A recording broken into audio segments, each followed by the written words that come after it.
আজকে আমার কাছে খবর এলো সিএসডিজিরা যাচ্ছে জেলায় জেলায় গিয়ে অন্যান্যদের যারা জেলায় আছে জেলা প্রশাসন তাদের গিয়ে বলা হচ্ছে তৃণমূল কংগ্রেসের যারা বুথ এজেন্ট হবে, যারা ইম্পর্টেন্ট ওয়ার্কার আছে, তাদের সবাইকে গ্রেপ্তার করতে হবে গ্যাজা কেসে।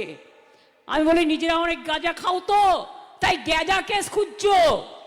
লজ্জাও করে না? রিটায়ার্ড দুটো অফিসার এখানে বসে আছে, নির্লজ্জ বেহায়া।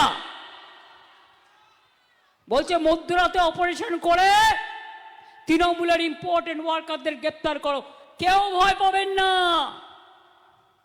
এই করে ইলেকশনে দখল করবেন? তাহলে আমাকে জেলে পাঠিয়ে দিন না, আমি জেলে বসে আরো বেশি ভোট পাবো। আর নাহলে গুলি করে মেরে দিন। আমার উপর আপনাদের এত রাগ কেন? আপনারা অ্যান্টি উইমেন, আপনারা মেয়েদের দেখতে পারেন না। ব্যাস, মহিলা তাস, মেয়েদের দেখতে পারেন না, মহিলা তাস। এটাই তো করবেন যখন কিছু বলার থাকবে না, কিছু করার থাকবে না, কোনো যুক্তি থাকবে না, তখন তো মহিলা তাস খেলবেন। এর মানে এটাও দাঁড়াচ্ছে যে আর কিছু করার নেই, আর কিছু করার নেই। উনি একেবারে মহিলা তাস খেলতে শুরু করে দিয়েছেন। বলছেন আমাকে জেলে পুরে দিন না, জেলে বসে আরও বেশি ভোট পাবো। তারপরে বলছেন গুলি করে দিন না। বুঝতে পারছেন, উনি শহীদ হয়ে পলিটিক্যালি শহীদ হয়ে উনি ক্ষমতায় ফেরার চেষ্টা করছেন। যে আমাকে জেলবন্দি করে দেওয়া হবে, আমি বলতে পারবো আমাকে জেলে পুরে দিল, আমার সঙ্গে লড়তে পারছে না, পলিটিক্যালি পারছে না, সেই জন্য আমাকে ভিতরে রেখে ওরা ক্ষমতা দখল করতে চাইছে। বাংলার মানুষ আপনারা জবাব দিন বলে একটা কান্নাকাটি করতেন। যখন জেলে ভরা হতো, নিয়ে যাওয়া হতো গাড়িতে চাপড়ে চাপড়ে, মিডিয়ার সামনে চিৎকার করে করে বলতেন। আর ওনার লোকেরাও, ওনার ভাইপো যদি বাইরে থাকেন তিনিও বলতেন, আরও অনেকে বলতেন, পাড়ায় পাড়ায় বলতেন, দেখো আমাদের দিদিকে জেলে পুরে দিয়েছেন, লক্ষ্মীর ভাণ্ডার যিনি দিতেন, বলে সিম্প্যাথি আদায় করার চেষ্টা হতো। আর তো কোনো তো কিছু নেই। দেখবেন অনেকে আছেন না বদ মানুষ, কিন্তু মারা গেলে দেখবেন লোকে বলেন না লোকটা কিন্তু এদিক দিয়ে ভালো ছিল। দেখবেন জীবন্ত থাকাকালীন কিন্তু মানুষ বলেন না, মারা যাওয়ার পরে বলেন। তো ওই আর কি, মানে এইরকম করে একটা সিম্প্যাথি আদায়। তো উনি পলিটিক্যালি শহীদ হওয়ার চেষ্টা করছেন, যে ওনাকে জেলে ভরে দেওয়া হোক বা গুলি করে দেওয়া হোক। দিয়ে গুলি করে দেওয়ার পর আর কি, কে জিতে কে ক্ষমতায় আসবেন, নাকি ভাইপোর জন্য পাকাপোক্ত জায়গা করে রেখে যাবেন, সেই জন্য বলছেন। গুলি করে দিলে তো উনি তো ফিনিশ। তো তাহলে কার জন্যে গুলি খেতে চাইছেন? ভাইপোর জন্য, এটা পরিষ্কার। কারণ ওনাদের যে টার্গেট এটা তো পরিষ্কার হয়ে গেছে না, যে উনি মুখ্যমন্ত্রী এখন আছেন, এরপর ওনার ভাইপো মুখ্যমন্ত্রী হবেন, তারপর আবার তার ছেলে বা মেয়ে যারা আসছেন তারা হবেন। এই মানে বংশানুক্রমে ওনারা ক্ষমতা দখল করে থাকবেন, এই স্বপ্নে ওনারা বিভোর হয়ে রয়েছেন। কিন্তু ওইসব চলবে না। বাংলাতে যা সব চিত্র এখন দেখতে পাচ্ছি ওইসব চলবে না। তো উনি এই রকম একটা সিম্প্যাথি আদায় করার চেষ্টা করছেন। দেখুন, জেলবন্দি তো আপনাকে হতেই হবে, জেলবন্দি আপনাকে হতেই হবে। যে দুর্নীতি, যে বিষয় সামনে এসছে, আপনার সরকার যেভাবে দুর্নীতিগ্রস্ত এবং যেসব ডকুমেন্ট সামনে এসছে, জেলবন্দি আপনাকে হতেই হবে। আপনি এইসব ভেবে, মানে এইসব বলছেন এই ভেবে যে এইসব বললে আবার ভোট হবে, এইসব বলছেন তো, বা হয়তো ভাবছেন যে এই সময় জেলে গেলে সিম্প্যাথি আদায়। তবে মুখে আপনি বলছেন যদি ধরতে আসে পুলিশ, আপনি যে কী করবেন আমি সেটাও ভাবছি। যদি কখনো পুলিশ ধরতে যায়, পুলিশ বলতে পুলিশ তো ধরবে না, সেন্ট্রাল এজেন্সি যদি কখনো ধরতে যায় এই মুহূর্তে, পরে পুলিশ ধরতে পারে, তো সেই সময় আপনি কতটা ধরা দেবেন সেটা নিয়েও আমার প্রশ্ন রয়েছে। মুখে হয়তো বলছেন এটা বলে যদি আর কি একটু বাজার গরম করা যায় বা ওই যে সিম্প্যাথি আদায় করা যায়, কিন্তু যদি সত্যিই এজেন্সি আসে আপনার গলা দিয়ে আওয়াজ বেরোবে কি না সেটা নিয়ে আমার সন্দেহ আছে। কারণ আপনি দেখান খুব সাহসিনী, কিন্তু আপনি আদতে ভীষণ ভীতু, এটা আমিও জানি এবং আপনার ঘনিষ্ঠ লোকেরাও বলেছেন। যাই হোক, তো দর্শক, উনি এখন এই রকম পলিটিক্যাল শহীদের একটা বার্তা দেওয়ার চেষ্টা করছেন, সেটা বলে টোলে উনি ভোট আদায় করার চেষ্টা করছেন। কিন্তু বাংলার, আমার মনে হয় বাংলার একটা বড় অংশের মানুষ সত্যিই ওনাকে জেলে দেখতে চান, সত্যিই জেলে দেখতে চান। আর মুখে মুখে এত বলছেন তো আমাকে জেলে পুরে দিন, সময় কিন্তু সেটাই হবে। সেই দিন কিন্তু আসবে, শুধু ক্ষমতা থেকে চলে যাওয়াটার অপেক্ষা। কারণ ক্ষমতায় থাকাকালীন অনেক সিম্প্যাথি আদায় করার চেষ্টা করছেন। আমি একমাত্র মহিলা মুখ্যমন্ত্রী, যদি এখন দিল্লিতে মহিলা মুখ্যমন্ত্রী হয়েছেন, তো এইসব বলছিলেন আমি বিরাট ক্ষমতা, আমাকে পারছে না বলে, এইসব তো আচ্ছা, আপনাকে আগে গণতান্ত্রিক সিস্টেমে ক্ষমতাচ্যুত করা হোক, যখন আপনারা এই কথা বলছেন ক্ষমতায় আছি বলে এইসব হচ্ছে, ক্ষমতা থেকে হটানোর জন্য এইসব হচ্ছে, যখন এইসব বলছেন আগে আপনাকে ক্ষমতাচ্যুত করা হোক, তারপর যেটা আপনি চাইছেন জেলে পুরে দিন। গুলিটা হয়তো এক্ষুনি না, জেলে পুরে দেওয়ার ব্যাপারটা ওটা আশা করি হবে, কারণ যে দুর্নীতি সামনে এসছে আপনার জেল ছাড়া কোনো জায়গা নেই। আফটার এই মানে হেরে যাওয়ার ব্যাপারটা, ক্ষমতাচ্যুত, তারপর আপনার জেল যাওয়া ছাড়া কোনো উপায় নেই। আপনি যেভাবে দুর্নীতি করেছেন এবং দুর্নীতিগ্রস্তদেরকে আশ্রয় দিয়েছেন। আবার কদিন আগে বালুর উদ্দেশ্যে বলে এসছেন ওকে ফাঁসানো হয়েছে, ও নাকি বাম আমলের দুর্নীতি ধরেছিলেন সেই জন্য ওকে জেলবন্দি করা হয়েছে। মানে ভাবুন দর্শক, বালু নাকি বাম আমলের রেশন দুর্নীতি ধরেছেন সেই জন্য ওকে ফাঁসিয়েছে, মানে ফাঁসিয়ে বলছে বিজেপি সিপিএম একসঙ্গে ফাঁসিয়েছে। ওনাকে জেতাতে হবে, ওনাকে জেতান, যা বলবেন তাই করে দেবো বলে গিয়ে এসছেন। ফলে এই রকম যিনি করেন তার জেলের বাইরে জায়গা কেন হবে? এখন আছেন, ক্ষমতা ভোগ করছেন, করে নিন। আর ক্ষমতা আপনি ইউজও করছেন জেল যাত্রা আটকানোর জন্যে। সেই জন্যে যে যখন ওই আইপ্যাকের কেলেঙ্কারিটা সামনে এলো, অভিযোগটা এলো, আপনি বাঁচাতে চলে গেলেন। আর যখন আপনার নামে কেস টেস্ট হচ্ছিল, মানে আপনি যে ফাইল চুরি যে ব্যাপারটা তো হচ্ছে, সেই জন্য আপনি বাঁচার জন্য সুপ্রিম কোর্টে ছুটে গেছেন। তো যখন এত জেলের ব্যাপার, এত সৎ সাহস, তো আপনি সুপ্রিম কোর্ট ছুটলেন কেন? যাতে করে এই কেসটা থেকে আপনাকে নিজেকে বাঁচানো যায়, কেন ছুটলেন? যখন এত জেল, এত সাহস দেখাচ্ছেন, তাহলে বলতে পারতেন ঠিক আছে আমি তো কোনো অন্যায় করিনি, যা করতে চাই করুক না, আমি তো দেখবো কি হয়, আইনে আমি ভরসা রাখছি। কেন চুপ করে থাকলেন না? কেন তদন্তকে এগোতে দিলেন না? কেন সিবিআই তদন্ত যাতে না হয় সেই জন্য এত মানে কুদোকুদি করছেন, ছুটোছুটি করছেন? কেন করছেন? ভয় দিদি আপনারও আছে, আপনি এইসব বলে ভোট আদায়ের চেষ্টা করছেন, কিন্তু আপনার জেলটা নিশ্চিত পরিবর্তনের পরে, এটা আমরা কোথাও মনে করি। আর একটা দর্শক, ওনার মধ্যে একটা আতঙ্ক চলে এসছে, জানেন তো? আতঙ্ক চলে এসছে বলে এইসব ভুলভাল বলছেন। আতঙ্কটা কেন এসছে? এই জন্যই এসছে, উনি ভেবেছিলেন একরকম, কিন্তু যত দিন যাচ্ছে অন্য রকম হয়ে যাচ্ছে। উনি ভেবেছিলেন আমি লক্ষ্মীর ভাণ্ডার 500 টাকা বাড়িয়ে দিয়েছি, মানে একেবারে মহিলা সব রাস্তায় একেবারে উপচে পড়বেন, মানে একেবারে সামনে চলে আসবেন, এবং আবার যুবসাথী করেছি, ছেলেরাও সব চলে আসবেন, একেবারে আমার সভা মঞ্চ একেবারে ভরপুর হয়ে যাবে। কিন্তু আদতে সেটা হচ্ছে না। এটা দুর্গাপুরের ভিডিও, যেখানে উনি বলেছেন। দুর্গাপুরের ভিডিওতে দেখুন, যেখানে যতটুকু আপনারা ভিজুয়াল দেখতে পাচ্ছেন, সেই ভিজুয়ালে কেমন দেখছেন? সেই ভিজুয়ালটা সামনে থেকে দেখছেন, কিন্তু আর পেছন থেকে দেখলে তো একবার খাঁকা দৃশ্য দেখবেন, যেমনটা আমি সিউড়িটা দেখিয়েছি আজকেই, দেখে নেবেন যারা দেখেননি। তো এখানে যে দৃশ্যটা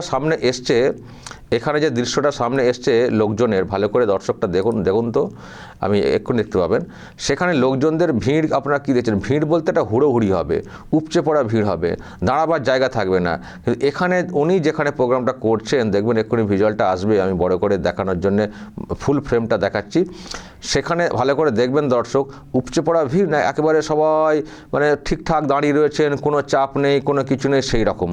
মানে কীরকম দেখছেন ভিড়টা? ওয়েট দর্শক, আমি জাস্ট ভিজুয়ালটা পুরোটাই প্লে করছি। অ্যাকচুয়ালি এই যে দেখুন, এই লোকজনদেরকে দেখে কি যে মনে হচ্ছে না, যেন শ্মশান মনে হচ্ছে না? শ্মশান মানে শ্মশানে বক্তব্য রাখছেন, সবাই শুনশান চুপচাপ। ওনার বক্তব্য তো গরম গরম, জয় বাংলা করে চিৎকার হবে ইত্যাদি, তবে তো। কিন্তু সবাই যেন চুপচাপ শুনছেন, হয়তো কেউ ঘুমিয়েও পড়েছেন, ভালো করে দেখলে দেখা যাবে।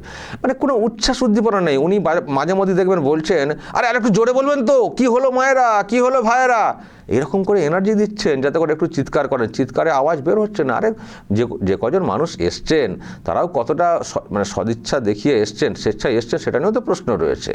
সব তুলে আনা হচ্ছে, নানান বলে আনা হচ্ছে, কথা চাপ দিয়ে আনা হচ্ছে। ফলে মানুষের মধ্যে সেই স্বতঃস্ফূর্ত ভাবটা নেই। আর সেই জন্যেই উনি হয়তো এত আতঙ্কগ্রস্ত হয়ে পড়ছেন যে কি হচ্ছে, যত দিন এগোচ্ছে, যত ভোট এগিয়ে আসছে, ততই যেন নিস্তেজ হয়ে পড়ছে বিষয়টা। তাহলে কি করে জিতবো? মানে এই রকম যত দেখছেন তত কাতরাচ্ছেন, আর তত সিম্প্যাথি আদায় করার জন্যে মহিলা তাস খেলছেন, জেলে পুড়ে দাও বলছেন, গুলি করে দাও বলছেন, বুঝতে পারছেন? আর ওনার মধ্যে আরেকটা ভয় ঢুকেছে, যে যারা গুন্ডা আর কি, মানে কার্যত তৃণমূলের হয়ে ভোটের দিনে গুন্ডাগিরি করে, এটা কোথাও ভয় ঢুকেছে যে তাদের অনেককে ধরা হবে। উনি বলছেন আমার কর্মী, কিন্তু মানুষ বোঝেন কতটা সত্যিকারের পলিটিক্যাল কর্মী আর কতটা গুন্ডা, ভোট লুটেরা। তো ওনার কাছে খবর আছে যে মানে মিডনাইট অপারেশন এরকম চালু হবে, কালকেও বলেছেন কথাটা। কালকে হয়তো আরও অন্য গ্রেপ্তারের কথা হয়তো বলেছিলেন যারা আরও দুর্নীতিকাণ্ডে অভিযুক্ত সব মিলিয়ে। তো আজকেও বলেছেন যে এরকম প্ল্যান হচ্ছে, বলা হচ্ছে সব ধরতে হবে, বুথে বুথে সব ধরতে হবে। মানে ওনাদের ভোটের যে কাজটা ওনারা করেন, যেভাবে করেন ভোটের কাজটা না, আবার বলছি লুট করা, সেখানে উনি কোথাও একটা আতঙ্কের মধ্যে পড়ে গেছেন যে যারা এই কাজটা করেন তাদেরকে মনে হয় ধরে নেওয়া হবে, এরকম খবর এসছে বলে উনি আবার আজকে বলেছেন। তো এরকম কেন হবে? যারা সত্যিকারের গুন্ডাগিরি করে, অশান্তি করে, বোমাগুলি মারে, তাদেরকে ধরা হতে পারে। তাদেরকে ধরলে আপনার এত চিন্তা কিসের? তার মানে তাহলে ওই চিন্তা, লুটটা হবে না। কিন্তু বাকি তো ধরার তো কোনো ব্যাপার নেই, কেন জোর করে ধরা হবে? যাদের নামে ওয়ারেন্ট আছে তাদেরকে ধরা হতে পারে ইত্যাদি। তো তাতে এত আতঙ্কগ্রস্ত কেন হয়ে পড়ছেন? যত উনি এইসব নিয়ে আতঙ্ক প্রকাশ করছেন ততই আমাদের মনে ওই বিষয়টা আসছে, তার মানে এই করেই জিততেন। আর এবার উনি যখন বুঝতে পারছেন যে এরকম কিছু একটা হবে, ধরাধরি ব্যাপার, আমি শুনছি কমিশন নাকি করা একটা বার্তা দিয়েছে পুলিশ প্রশাসনকে যে যারা এরকম গুন্ডাগিরি করে ভোটের সময় এদেরকে কিন্তু করতে হবে, ব্যবস্থা নিতে হবে। তো এখন সেই খবরটাতে ইনি এত মানে বিচলিত হয়ে পড়ছেন কিনা কে জানে। আর সেই সঙ্গে যখন ওইদিকে ধরার কথা বলা হচ্ছে তখন উনি বলছেন আমাকে ধরুন না, আমাকে গুলি করে দিন না, আমি জেলে গিয়েও ভোট বেশি পাবো। জেলে আপনি যখন যাবেন তারপরে আর ভোটের কোনো পজিশন থাকবে না। আপনি জেলে চলে গেলে আর ভাইপোরও তো সেরকম, ভাইপোও তো জেলে যেতে পারেন যে কোনো সময়, কারণ তারা সব অভিযোগ সব শুনি। ফলে আর দলটা করবেন কে? ফলে আপনি যখন জেলে যাবেন, জেল থেকে যখন বেরোবেন দেখবেন জোড়া ফুলটা মানে সব কোথায় চলে গেছে, সব গরু ছাগলে সব খেয়ে নিয়েছে, কেউ থাকবেন না। আপনি সোজা একা কালীঘাটে যাবেন, যদি কালীঘাটের বাড়িটা ওই সময় খালপাড়ে থাকে তো ব্যাস, এর বাইরে কিছু হবে না। ফলে আপনি যে স্বপ্ন দেখছেন, যে স্বপ্ন দেখাচ্ছেন, ওই সব চলবে না। আমি একটা বিষয় দেখিয়ে শেষ করব। আজকে যে দুর্গাপুরে উনি গেছেন, এই সব বলেছেন গুলি করে দেওয়া, আসলে উনি এরকম আতঙ্কের জায়গা থেকে করছেন তো লোকজন হচ্ছে না। কিন্তু দুর্গাপুরে একটা রোড শো করেছেন অমিত শাহ, দেখবেন সেখানে কীরকম লোকজন হয়েছে। রোড শো করেছেন সন্ধ্যার দিকে, উনিও পড়ে রয়েছেন, ওনারাও কিন্তু খুব সিরিয়াসলি নিয়েছেন এই বাংলাকে, এই ভোটেতে কদিন ধরে পড়ে রয়েছেন, টানা প্রোগ্রাম করে চলেছেন। উনি বলেওছেন আগে যে আমি 15 দিন থাকবো, তো উনি কিন্তু কথা থাকছেন। তো দেখুন দর্শক, রোড শোটা যেটা হয়েছে সেখানে কীরকম লোকজন হয়েছিল, আর ওখানে উনি কেমন লটকে দেওয়ার কথা বলেছেন টিএমসির গুন্ডাদের, দেখুন।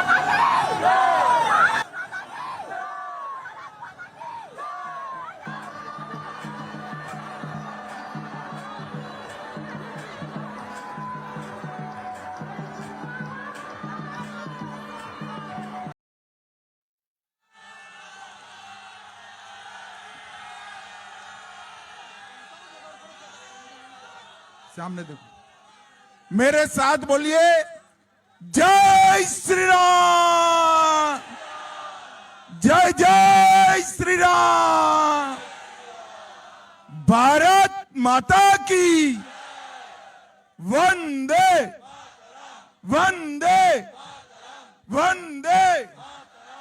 सबसे पहले तो दुर्गापुर वालों का बहुत बहुत धन्यवाद, प्रणाम, नमस्कार। आज हमारे दोनों प्रत्याशियों के लिए आप लोगों ने जो प्यार बताया है, मैं मेरे जीवन में दुर्गापुर वालों के प्यार को भूल नहीं सकता भाई। हर बार टीएमसी के गुंडे वोटिंग के दिन निर्दोष जनता को परेशान करते थे। आज मैं कहकर जाता हूं दीदी के गुंडा लोगों को 23 तारीख को घर के बाहर मत निकलना, वरना 5 तारीख को उल्टा कर सीधा करने का काम भाजपा सरकार करेगी। এইসব চলছে এদিকে, আর ওদিকে কাঁপন শুরু, পরিষ্কার বুঝতে পারছি। তাই বলছেন যে আমাকে জেলে পুরে দিন। আপনাকে এখনই জেলে পড়া হবে না। আপনি যেটা চাইছেন শহীদের তকমা নিয়ে আপনি সিম্প্যাথি আদায় করে ভোটে জিতবেন, ওই সুযোগ দেবে না বিজেপি। জেলে আপনাকে পড়া হবে কিন্তু রেজাল্টের পরে। দর্শক বলবেন যা সব দেখছেন শুনছেন ওনার মুখে কেন এই কথা, অবশ্যই দর্শক ব্যাখ্যা দেবেন। এবং শাহের যে সভা যেগুলো যা দেখছেন যে লোক মানে উপচে পড়ছে, এটা কিসের ইঙ্গিত অবশ্যই মন্তব্য করবেন। যা বলার বলবেন এবং নজর রাখবেন আরামবাগ টিভিতে।